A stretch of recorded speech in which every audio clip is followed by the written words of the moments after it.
Before we get into this video, I just want to wish everybody a very Merry Christmas. Please be safe out there. It is cold, the roads are sometimes icy, and a very happy new year from us over here at Automotive Insights. I hope you guys enjoy the video. Awesome. Well, welcome back. It's Blake from Automotive Insights, and today I got 5 great tips that'll help you get that brand new car you want in 2022.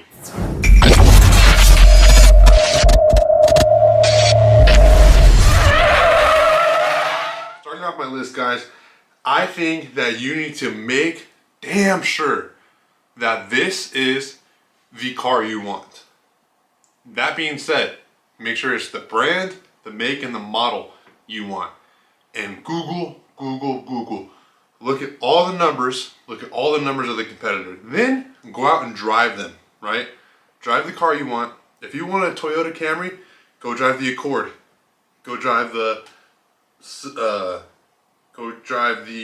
Nissan Altima or the Kia K5 or whatever it competes against. I don't care.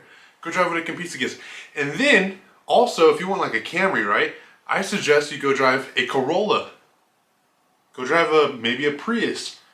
Even other cars from that brand that you like, go drive those cars too, because you never really know. You know, there may be something else that you like more in a different company, or in the same company, just in a different car. So that's why that's at my number 5. Looking at number 4 here, I have make sure this vehicle is practical for you. You there, sitting on your toilet right now watching this video. You, make sure this video is good for you in your life. And the reason I say that is, don't go buy an F-350 if you live in LA, unless you live in like the rich outskirts of LA, because you're not gonna be able to park it anywhere. Not gonna be able to get into parking garages, and then the gas is gonna be outrageous. It's like, is it practical for you? Is it practical for you in your life?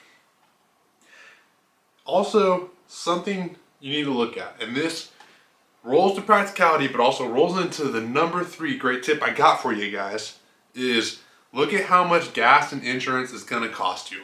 So we've all done this, where we look at cars, we do the math on the website, we build the one we want, and you know, it's a $700 payment, but I can make the payment. I can do that. I can make that payment. So, you know, you go and you save up your money, you put money down, you finally get the vehicle, and then come to find out, you can't afford the gas, you can't afford the insurance. You know, just because you can afford a Corvette C8's monthly payment doesn't mean you should go out and get one, because you need to be looking at how much gas and insurance is also going to be costing you on those vehicles. Now, obviously, that's going to change for everybody, right? That's going to be different for everyone. But that being said, there's something to definitely consider moving forward. We've all done it. We've all sat there, built a car, or looked at a car online and said, I can afford that payment. The website's only telling me $350. Well, yeah, it is $350 with $100 a week in gas and another, you know, I don't know, $150, $200 in insurance. Are you going to be able to afford all of that on top of it? I don't know, guys. That's for you to figure out, but it's something you need to look at. Number 2, then we're getting there, right? We're progressing here. At number 2, I have, you need to figure out if you're going to lease or own the vehicle, and then you need to figure out your down payment. Now, yes, that's 2 things at number 2, and yes, that's ironic, but more than it being ironic is these are a tie for me, and they go hand in hand. So that's why I put them together.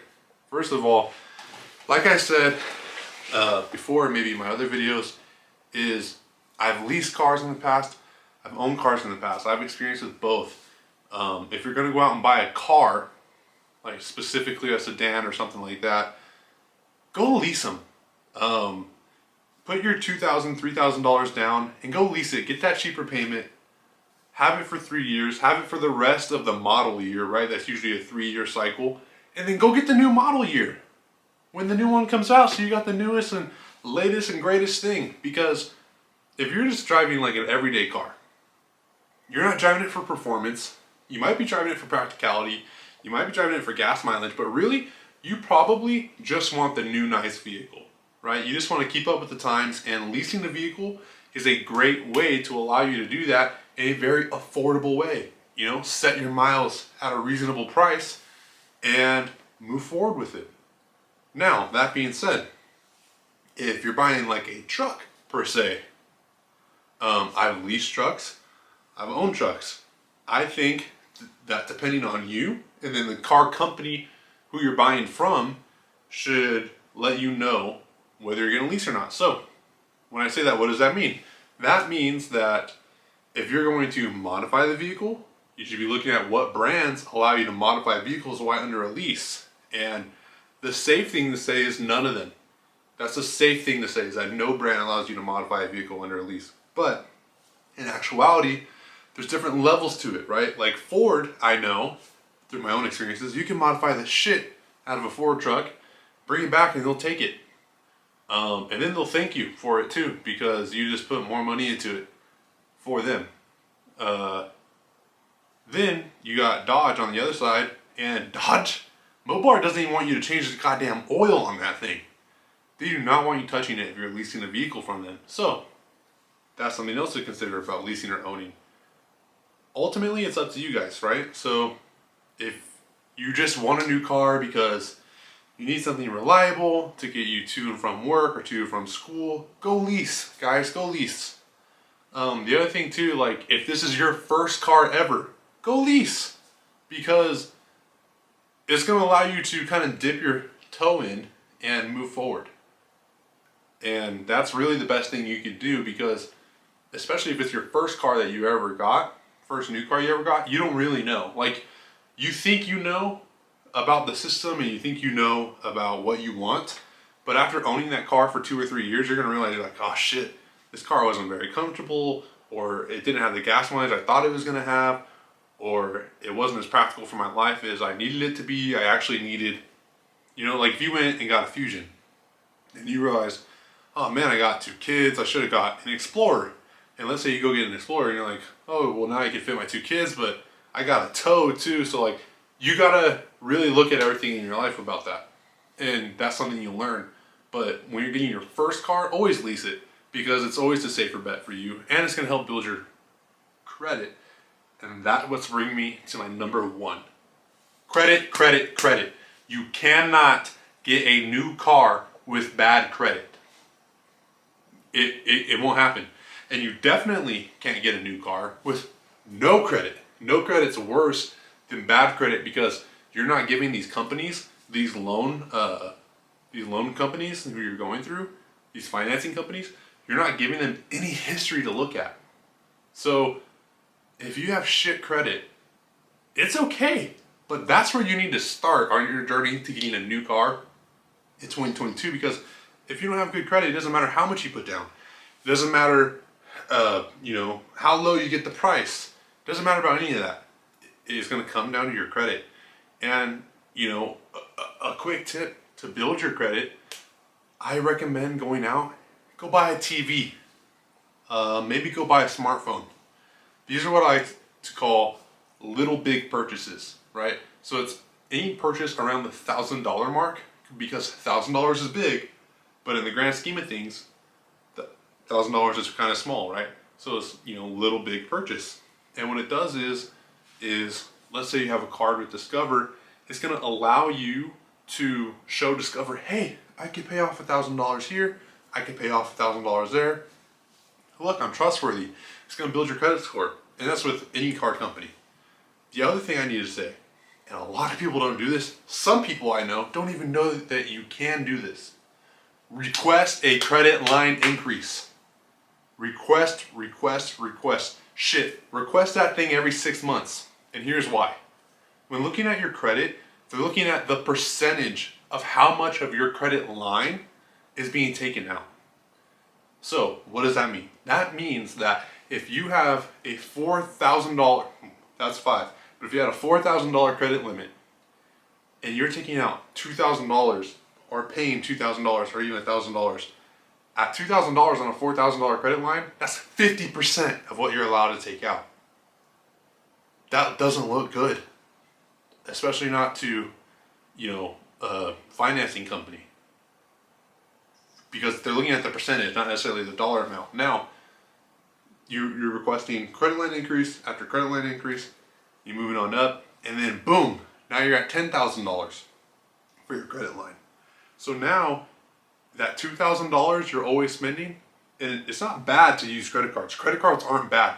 Your parents and grandparents who have money in their mattress, good for them. It's a different time. It was a different time. But you can't buy shit without credit now.